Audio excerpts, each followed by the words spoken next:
আসসালামু আলাইকুম ওয়া রাহমাতুল্লাহি ওয়া বারাকাতুহু। সকলে কেমন আছেন? আলহামদুলিল্লাহ, আমিও ভালো আছি। শুভ সকাল। আমরা কিছু মাসআলা শিখি, এটা প্রত্যেকেরই জানা দরকার, জেনে রাখা দরকার এবং তথা অনুযায়ী আমল করা দরকার। অজু ভঙ্গের কারণ 7টি। পায়খানা বা পেশাবের রাস্তা দিয়া কোনো কিছু বাইর হওয়া, মুখ ফরিয়া বমি হওয়া, শরীরের কোনো জায়গা হইতে রক্ত, পুজ বা পানি বাইর হইয়া গড়িয়া পড়া, থুতুর সঙ্গে রক্তের বাক সমান বা বেশি হওয়া, চিত বা কাত হয়ে হেলান দিয়ে ঘুম যাওয়া, পাগল, মাতাল ও অচেতন হইলে, নামাজে উচ্চস্বরে হাসিলে। এই কয়টা যদি আমাদের হয়ে যায় তাহলে অজু থাকবে না, অজু ভঙ্গ হয়ে যাবে। প্রথম 1 নাম্বার, পায়খানা বা পেশাবের রাস্তা দিয়ে কোনো কিছু বাইর হইলে তাহলে অজু থাকবে না, অজু নষ্ট হয়ে যাবে, পুনরায় আবার অজু করতে হবে। পায়খানা বা পেশাবের রাস্তা দিয়ে কোনো কিছু বাইর হওয়া, মুখ ভরিয়ে বমি হওয়া। যদি কাউরে বমি হয়, অজু করার পরে যদি বমি হয় তাহলে তার অজু ভেঙে যাবে, পুনরায় আবার তাকে অজু করতে হবে। শরীরের কোনো জায়গা হইতে রক্ত, পুজ বা পানি, রক্ত অথবা পুজ এরকম জাতীয় পানি যদি বের হয়, বের হয়ে গড়িয়ে পড়ে, মাটিতে গড়িয়ে পড়ে, আপনার যদি অজুরত অবস্থায় থাকেন তাহলে সে অজুটা নষ্ট হয়ে যাবে, পুনরায় আবার অজু করতে হবে।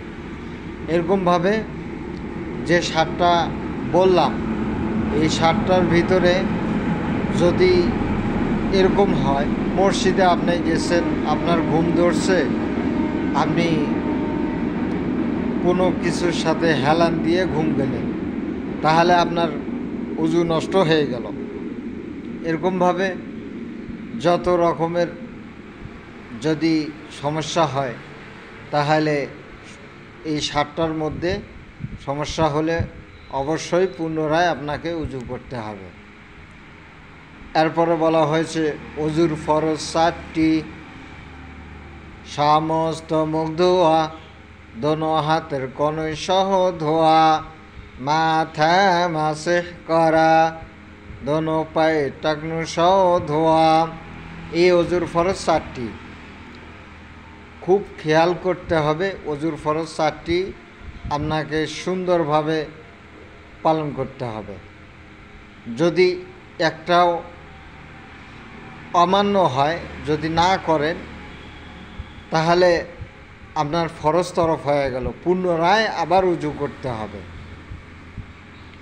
অজু করে এরপরে আপনাকে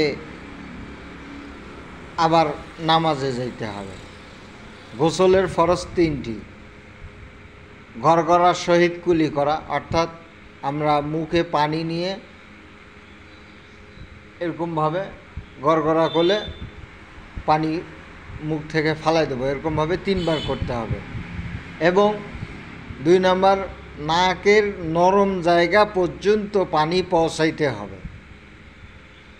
নাকের যে নরম জায়গা আছে, এই নরম জায়গা পর্যন্ত অতদূর পর্যন্ত আপনার পানি পৌঁছাইতে হবে। এবং সমস্ত শরীর ভালোভাবে ধৌত করতে হবে। যদি আপনার শরীরের ফরজ গোসলের সময় যদি আপনার শরীরের একটা চুল না ভেজে, তাহলে আপনার গোসল হইল না। খেয়াল রাখতে হবে অবশ্যই, আপনার প্রত্যেকটা পশম, অর্থাৎ এমনভাবে গোসল করতে হবে যাতে একটা পশমও শুকনা না থাকে, এইভাবে গোসল করা ফরজ। তাহলে গোসলের ফরজ 3টি, অজুর ফরজ 4টি। এগুলি বলা হলো, ইনশাআল্লাহ আপনারা সকলেই দেখবেন এবং কমেন্ট করবেন। আমার যদি ভুল ত্রুটি হয়ে থাকে সেটাও ধরে দেবেন, ইনশাআল্লাহ আমি সংশোধন হব। আসসালামু আলাইকুম ওয়া রাহমাতুল্লাহ।